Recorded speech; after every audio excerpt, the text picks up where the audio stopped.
When I refused to let my husband's sister borrow my car, she spread a lie that I had hit her child. Furious, my husband snapped, "Just apologize to keep the peace." Instead, I called someone. The next morning, she opened her door and nearly fainted when she saw who was standing there. I'm 41, living in Charlotte, North Carolina. Married to my husband Mark for going on 9 years. No kids, just me and him. We both work full-time and for the most part, things are okay. But the one constant problem in our marriage? His sister, Becca. Becca is the kind of person who thinks everyone owes her something. She's always asking for favors, and she never gives anything back. She borrows stuff and either breaks it or loses it, and somehow it's never her fault. She doesn't say thank you. She doesn't apologize. She just keeps taking. This all started because she wanted to borrow my car. It was a Thursday afternoon. I was at work when I got a text from Becca. "Hey. Can I borrow your car this weekend? Mine's in the shop, and the kids are driving me crazy." I told them we'd go to Carowinds. I didn't even hesitate. I said no. I need my car. I use it to get to work. I use it to run errands. And frankly, I don't trust Becca behind the wheel of anything I own. The last time I lent her something, it was my lawnmower, and she returned it with a cracked blade and no explanation. Plus, I know how she treats her own stuff. She's constantly in and out of repair shops because she drives like the road belongs to her. So I texted back, "Sorry, can't. I need it for work and can't risk it." She replied, "Ugh, okay. Worth a shot," with a laughing emoji. That was it. Or so I thought. Sunday night, I came home from the grocery store. The second I walked through the door, my phone started going off. Text after text. Missed calls. Voicemails. All from people I knew. Friends. Neighbors. Even a couple of people I barely talked to. "Hey, is everything okay with Becca's kid? Did something happen in your driveway? I can't believe she's being so calm about it." I'm standing in my kitchen, staring at my phone, trying to figure out what the hell everyone is talking about. I hadn't seen Becca or her kid in days. Finally, I called her. She picked up right away, sounding completely casual, like we were old friends just chatting. I asked her flat out, "Why is everyone asking if something happened with your kid? Did you tell people I hit him?" And she goes, "Oh, yeah, well, kinda. But it's not a big deal." I didn't want to make a whole thing of it. I was silent for a second because I honestly thought I must have misheard her. "You said what?" She laughed. Laughed. And then said, "Relax. I just mentioned you kinda bumped him with your car the other day. He's fine. Just a little bruise." I wasn't going to say anything, but people asked why he wasn't feeling good today. Let me repeat, I had not seen this child in over a week. I hadn't even left my house the same time as her family in days. But there she was, telling people I'd hit her kid with my car. I told her she needed to clear that up immediately. She just kept brushing me off. "It's not that serious. Don't make it a whole thing." I hung up and told my husband what was going on. Mark was sitting on the couch, halfway watching a football game and halfway scrolling on his phone. I explained everything. I showed him the texts. I told him exactly what Becca said. He looked at me, shrugged, and said, "Just apologize. You know how she is. Let's just keep the peace." I stared at him for a good 30 seconds, waiting for him to realize how insane he sounded. Apologize? For something I didn't do? For an accident that never happened? For a lie she made up and told half the neighborhood? Absolutely not, I said. "Babe, come on," he said. "It's Becca. She's not gonna change. Just say sorry and let her have this one. Let her have this one." That's when I knew I needed to handle this myself. Because if I left it alone, Becca would do what she always does, keep lying, keep stirring up drama, and keep getting away with it. So I made a call. I have a friend named Jenna who works for Child Protective Services. We've been friends since high school, and I trust her more than just about anyone. I didn't call her as a friend, though. I called her as someone who deals with real cases of child abuse and neglect every single day. I asked her a very simple question: if someone is telling people their kid was hit by a car but never reported it, and the kid isn't being checked out, is that something CPS looks into? She didn't even hesitate. Yes. Absolutely. Who's the kid? I told her everything. The fake story. The texts. The fact that I hadn't even been near them. The way Becca was using this lie to make me look like some careless driver who hurt her kid and didn't even apologize. Jenna said, "Okay.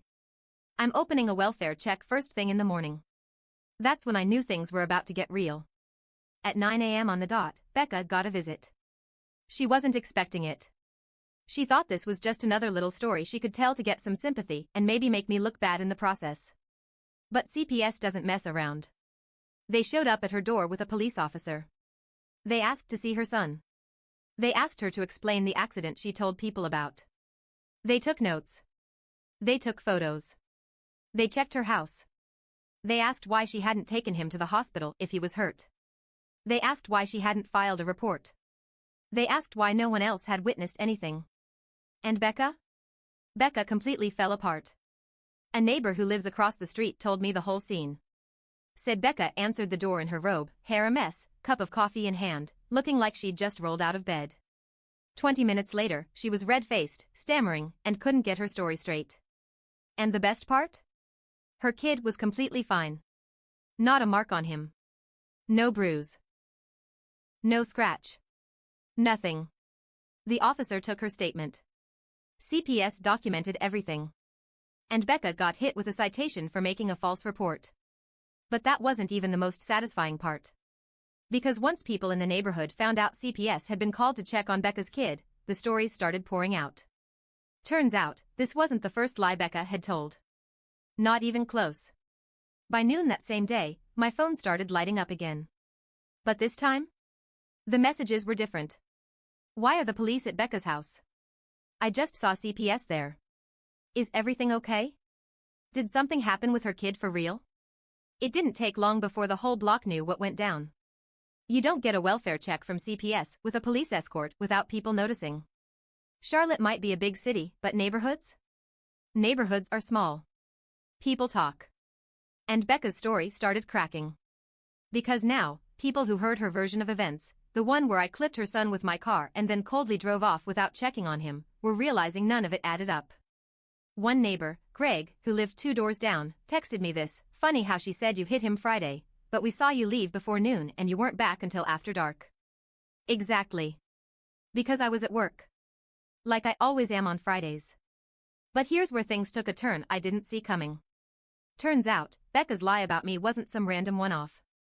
No. This woman had been building a little web of stories for months. Maybe years. And people were finally starting to connect the dots. One neighbor, Diane, came straight to my door. She didn't even knock, just stood there waiting for me to answer. "I don't know if you know this," she said, "but last month Becca told me you were stealing packages off porches." I blinked at her. "Excuse me?" "Yeah," Diane said. "She told me to keep an eye out because you'd been having money trouble and were taking deliveries." I stood there, stunned. I hadn't heard a word of that before. Then another text came in. From a different neighbor, Katie. "Did Becca ever tell you that you poisoned her cat?" Because she told me that too. At this point, I didn't know whether to laugh or scream.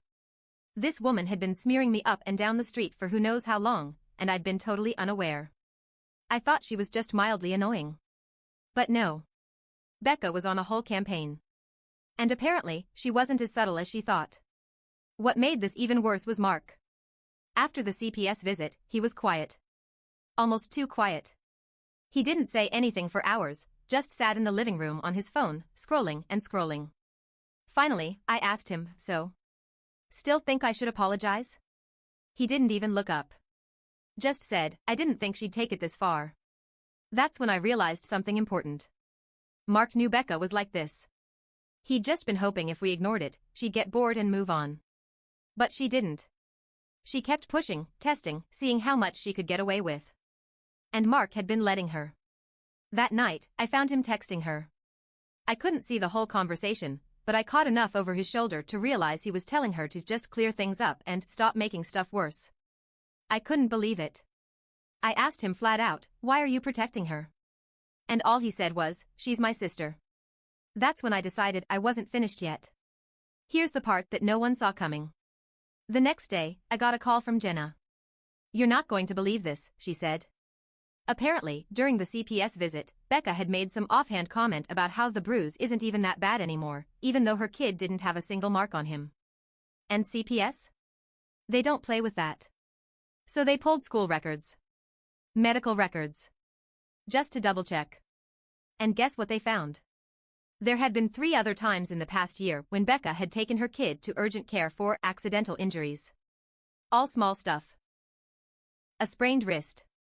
A cut on his forehead. A bruise on his ribs. And every single time, the story was shaky. One of the reports even mentioned the nurse felt concerned about how vague Becca was being. Which meant Becca wasn't just lying about me. She might have been making up stuff about her own kid. Or worse. I didn't even know what to do with that information. Jenna told me CPS was opening a deeper investigation, and it wasn't just about some fake driveway incident anymore. Now they were digging into Becca herself. And the thing is? Becca had no idea I knew. She was still posting on Facebook like nothing happened, dropping passive-aggressive comments about fake friends and jealous people trying to ruin her life. Meanwhile, I was just sitting back, letting the professionals handle it. But the neighborhood wasn't staying quiet.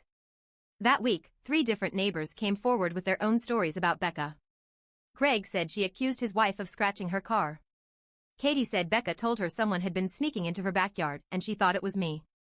Diane said Becca tried to borrow her car once too, and when she said no, Becca stopped talking to her for months. It was like everyone had just been waiting for someone to say out loud what we were all thinking: Becca is a problem. And now that CPS was involved, and now that the cops had been at her door, no one was afraid to speak up anymore. I heard through the grapevine that Becca was shocked people weren't taking her side. She thought everyone would rally around her, but instead, people started pulling away. They stopped inviting her places. They stopped answering her calls. They stopped believing her stories. And Mark? He started getting quiet whenever I brought her up. Like he knew the truth but didn't want to admit it out loud. But the thing is, I wasn't finished. Not yet. I had an idea. Something bigger. Something that would make sure Becca couldn't just crawl out of this and start all over again somewhere else. Because I found out something about her lease agreement and her landlord. And once I put 2 and 2 together, I realized I had the perfect next step. But I'll save that part for later. Want me to keep going? So at this point, Becca was on thin ice. The CPS visit rattled her.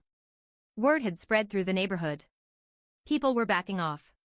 She wasn't getting invited to the usual backyard cookouts or the group chats about block parties anymore. But Becca? She's not the type to just take the L and move on. No. Instead, she doubled down. 3 days after the CPS visit, I woke up to another wave of texts, this time from Mark's family. His mom. His aunt. Even his cousin from Asheville who I barely know. All of them blowing up my phone, asking the same thing. What's going on with Becca? Why did you call CPS on her? She said you're trying to get her kid taken away. And just like that, Becca had changed the narrative. Now she was telling family that I had called CPS out of spite. That I was jealous of her being a mom. That I was trying to ruin her life because I don't have kids of my own. I was speechless. This woman went from lying about me hitting her kid to telling the entire family that I was out here running some kind of personal vendetta to have her child removed from her home. And Mark? Once again, useless. I mean, I get why she'd be upset, he said. I swear I thought I was being punked. You get why she'd be upset. She's dragging my name through the dirt with your entire family. She's lying again. Are you seriously defending her? He didn't answer. At that moment, I realized my husband might love me, but when it came to Becca, he was spineless. The next twist hit me like a brick. That Friday, I came home from work to find a note taped to our front door. It was folded over, and all it said on the outside was, "Thought you should know." Inside was a printout. Not handwritten. A full printout of a long, nasty Facebook post from a private neighborhood group I wasn't even part of. Guess who wrote it? Becca. She had posted this long rant accusing me of harassment. She said I had been spying on her family, calling authorities with false reports, and turning the neighborhood against her out of bitterness. She even claimed I'd been stalking her son. I felt sick. I read the whole thing 3 times to make sure I wasn't imagining it. She named me directly. Tagged me. Told everyone she was seeking legal advice and considering a restraining order. It was beyond anything I thought she was capable of. But here's the thing, Becca thought she was clever. She thought posting that in a private group would protect her. Like the rest of the neighborhood wouldn't tell me. Like people were still on her side. But she was wrong. The note? Someone from that group printed it out and left it on my door anonymously. No name, no return address. Just that simple message, thought you should know. And once I had that evidence, my next step became crystal clear. Now, here's where things really get interesting. Remember how I mentioned her landlord? Well, after all this, I finally decided to dig into her living situation. Becca rents. She's been in the same house for about 2 years. Always bragging about her sweet deal and how she's got a cool landlord who doesn't bother her. But what she never mentioned.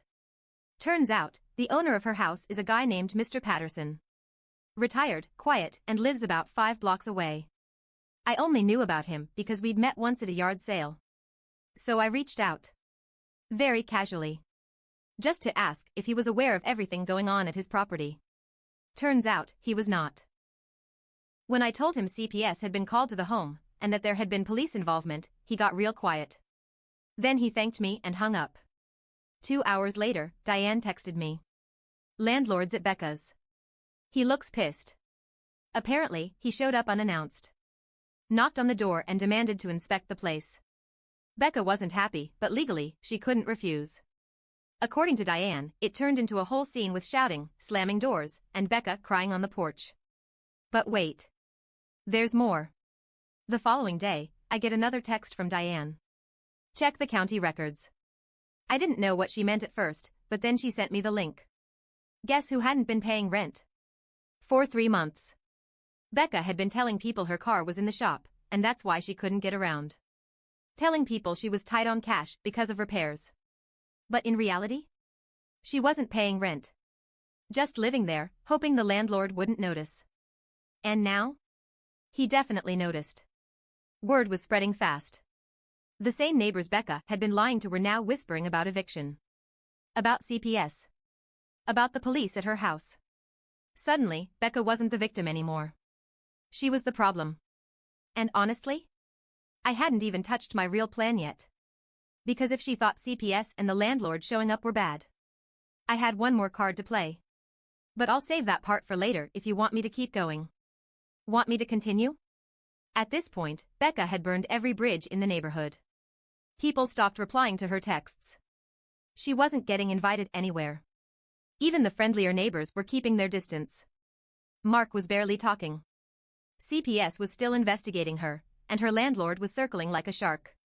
And then, the final straw.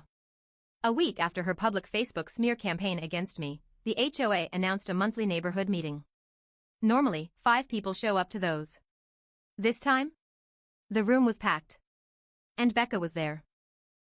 She came in late, wearing sunglasses indoors like she was hiding from paparazzi, dragging her kid along like a prop. Sat in the back corner, arms crossed, glaring daggers straight through me. I didn't go there planning to say anything. I really didn't. But the second the meeting opened up for community concerns, Diane, bless her heart, raised her hand. Yeah. Actually, I think we need to address the false rumors being spread about neighbors. Because it's gotten out of hand. You could feel the air leave the room. All eyes went to me. Then to Becca. I wasn't going to speak up. I swear I wasn't. But then Becca laughed. Laughed. Loud enough for the whole room to hear. That was it. I stood up. I didn't yell. I didn't cry. I just laid it out. I just want to clear the record, I said. I never hit anyone with my car. I never poisoned anyone's cat. I never stole a single thing off anyone's porch. And I've had enough of the lies. The room was dead silent. I looked straight at Becca. If you want to accuse me of something, Becca, do it to my face. Right now. In front of everyone. Becca smirked. Maybe I would if it wasn't true. I nodded.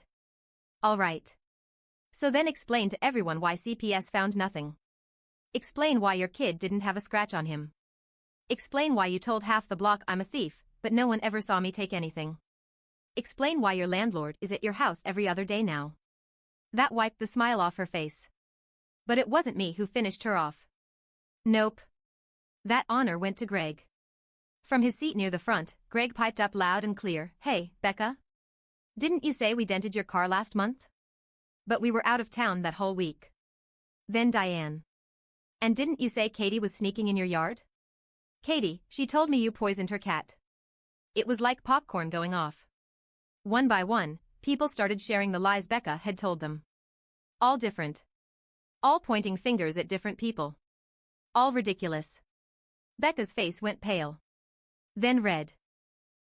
Then pale again. She stood up. Grabbed her kid by the arm. "You're all just jealous," she snapped. "Pathetic." And she stormed out. Right there. In front of everyone.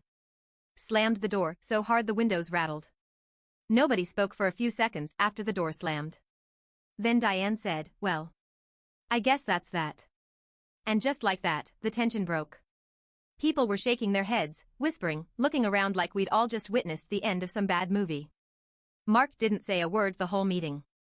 But in the car on the way home, he finally spoke. And what did he say? "Maybe we should check on her. She's probably embarrassed." I almost laughed. After all of that, his first thought was still about protecting her feelings. I didn't even answer him. Just stared out the window the rest of the ride. When we got home, he went straight to the bedroom. I heard him shut the door. I stayed in the kitchen, replaying everything in my head.